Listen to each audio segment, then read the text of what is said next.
Monsieur Martin Hirsch a eu une contrainte d'agenda. Je suis désolée, je ne suis pas Martin Hirsch, donc de le remplacer.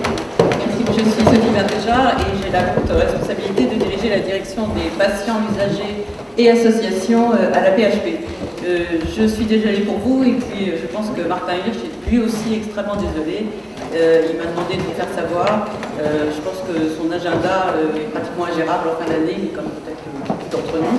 Et en tout cas, vous savez, comme il est attaché à ces dispositifs, puisque je crois qu'une de ses fiertés, c'est de diriger l'hôpital public avec la grandeur de l'hôpital public, c'est d'accueillir absolument tout le monde.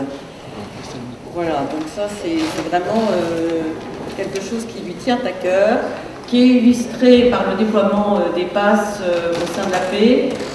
Je crois qu'en Ile-de-France, les 22 passes de la PHP représentent plus de la moitié.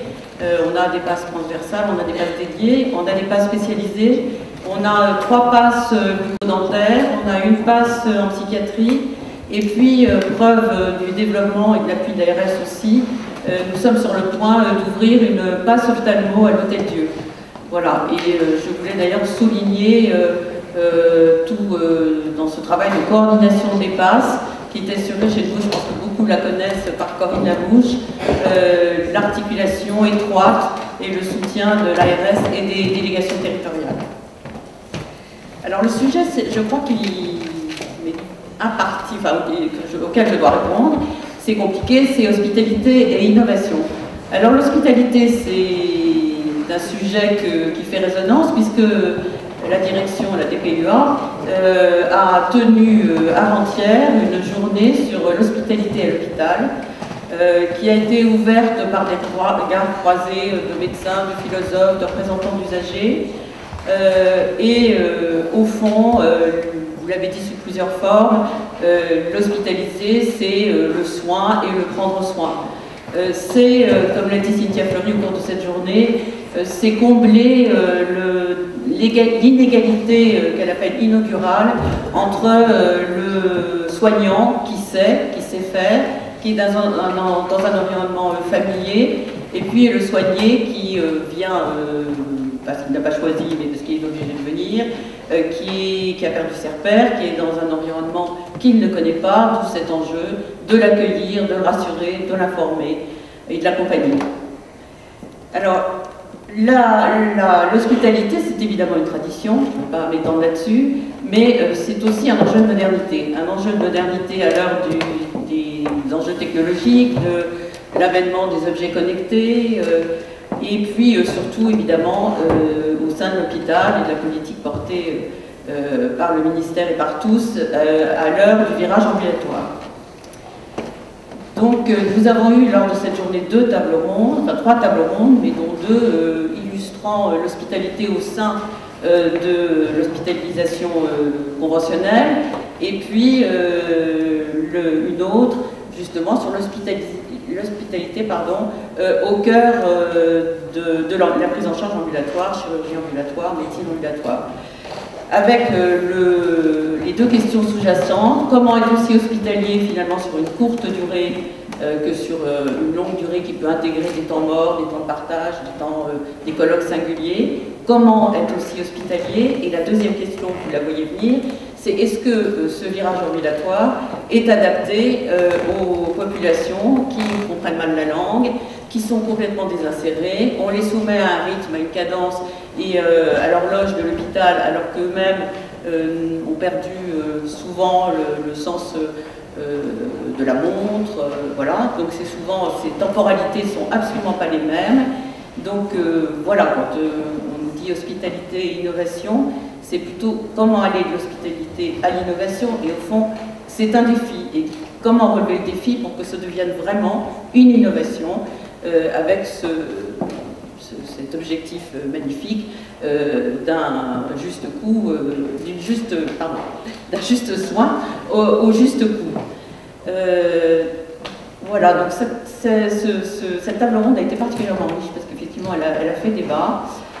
Et il nous est apparu que le préalable indispensable pour une prise en charge ambulatoire ouverte à tous, c'est malgré la pression, malgré évidemment l'impératif, compte tenu du contexte budgétaire qu'on connaît tous, d'efficience et de performance, pouvoir au départ accueillir quelqu'un sans se dire ce soir je le mets dehors. C'est-à-dire pouvoir s'adapter, pouvoir adapter le temps et pouvoir accepter qu'une prise en charge ambulatoire puisse se transformer en un séjour un peu plus long. C'est bien entendu anticiper dès l'entrée et même avant, dès la consultation, le repérage des fragilités sociales, anticiper la sortie, la préparer et au fond, c'est une exigence de plus au cœur de cette valeur hospitalité, c'est l'exigence d'avoir du sur-mesure. On sait qu'en chirurgie ambulatoire, le patient est appelé la veille, il est appelé le lendemain. Donc, d'une certaine manière, on est là sur une prise en charge beaucoup plus personnalisée et qui, finalement, devrait pouvoir assurer la même qualité de prise en charge, à condition que les soignants soient formés. C'est aussi une façon assez valorisante et interpersonnelle de prise en charge.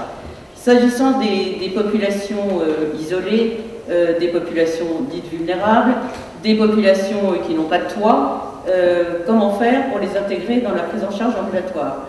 Donc la réponse, elle est banale. Il nous semble que, outre la souplesse que j'ai indiquée précédemment, il faut évidemment développer les partenariats.